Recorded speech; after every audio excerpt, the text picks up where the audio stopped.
30. tēma – randiņi. Zaķi, ko tu saki par randiņiem?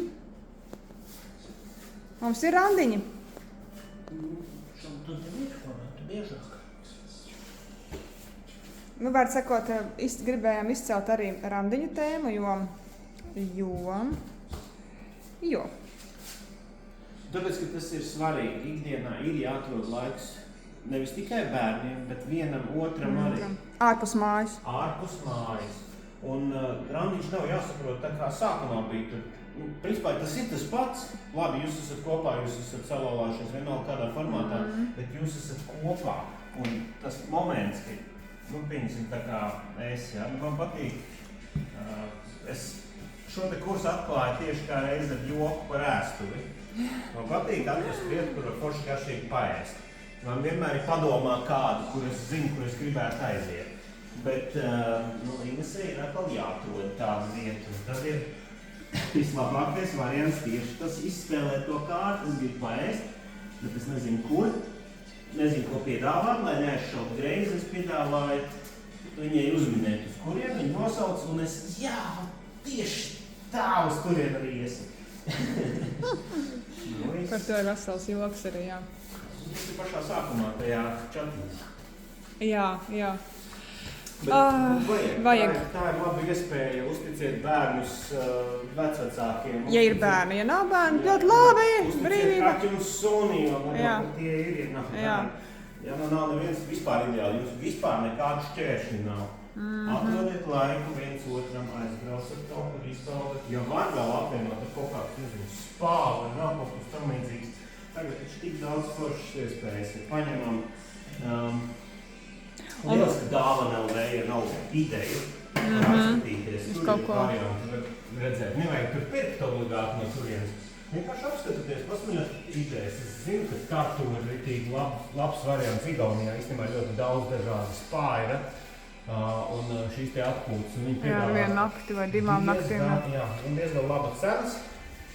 Un var arī taisīt šīs saucamās viendienu, uz kaut kurienu konkrētu mērķi, tas ir tās dienas laikā, var uztaisīt diennakts laiku, var uztaisīt nedēļas nogals, var uztaisīt nedēļnieku arī kaut kur projām. Ilgāks. Arī citu valstu tieši tā. Un ka tās variācijas var būt dažādas, to vēl parunāsim bišķi, uzlīmēsim gabaliņu. Jā, tas varbūt arī deju var kaut kur aiziet uz kādu pasākumu, vai kāds koncerts, vai kaut kādas, jebkāda veida aktivitātes. Jā, tas laika var būt dažādi. Var vienreiz mēnesī tā kā ieplānot. Ne vispār, bet būtu jāieplāno, vai ne? Kaut reizi mēnesī būtu jāieplāno, tāpēc, ka tas atkal iet kopā ar tām tēmām sākumā, ko mēs minējām par to pašu, kā tu jūties. Varbūt ir vajadzīga tāda neitrālāka vide, kur tieši par to parunāties. Ja, kad varētu kur mēs esam šobrīd, kā mēs jūtamies no mūsu uzliktajiem mērķiem, tā kā mēs runājam par mērķiem, ja, kas ir jau jau sasniegts, vai vienkārši iepazīt vienam otru, nezinu, vēl citādāk tur klusējot vai... Ja tāpēc ir tās aktivitātes, teiksim, caur deju var ļoti labi iepazīt viens otru arī, ja tas saista. Caur kaut kā, vienkārši caur pastāju klusumā, varbūt tas ir tieši otrādi, kaut ko skaļāku, amzierītu, vai kaut ko, jebkādi, bet vienkārši tur mājās nekad tā neuztaisīs, kā, teiksim, mājas saurā ir savi amzierīši, un ārpus mājas ir savi amzierīši. Vai ne? Jā, kāds domāt, ir elektrība? Labāk neliet. Nē, nebeidz tikai neliet to. Es zinu tavu joku. Nē, es zinu šito joku, man nevajag. Mājas amzieris. Mājas amzieris, jā. Tā kā jau, mēs paši paraflektēsim, kā mums ar tiem randiņiem ir, nav tā, ka baigie priekš šitie te paraugu demonstrētāji, kad mēs priekšzīm baigo rādīt, tāpēc, ka tiešām mēs varēja būt mums vairāk viņi, jā, bet šobrīd mēs tam saprotam, ka viņus vajag. Labi, kā bija, tā bija, bet tagad saprotam, tad ieplānojam, padomājam, sadomājam, jo tas tiešām vajadzīgs, jo savādāk šitas te iet vispār ātri.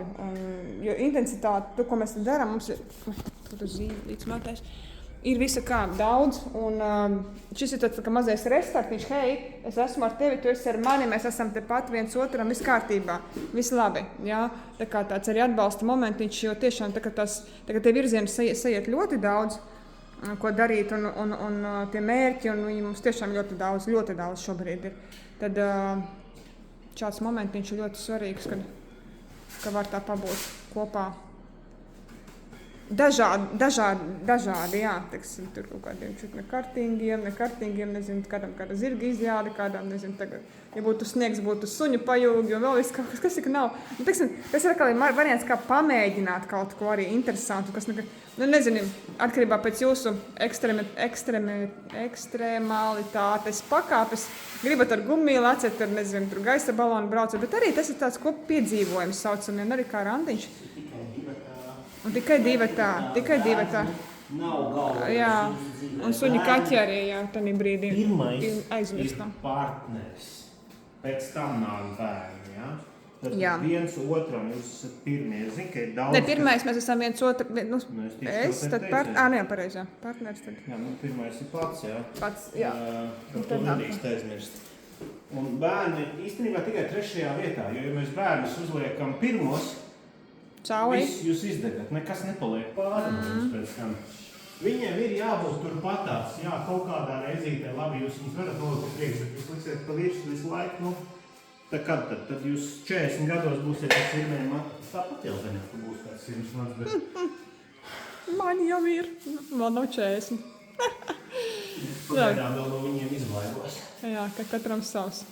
Nu tālūk, mīļie, tā kā mudinām par tiem randiņiem pacelt augšā, cik bieži, kur, kas kā ir bijis, un priekš jums, kas ir randiņa formāts, un ko gribas pamainīt, ko gribas vēl varbūt tā pamēģināt, un, vai ne?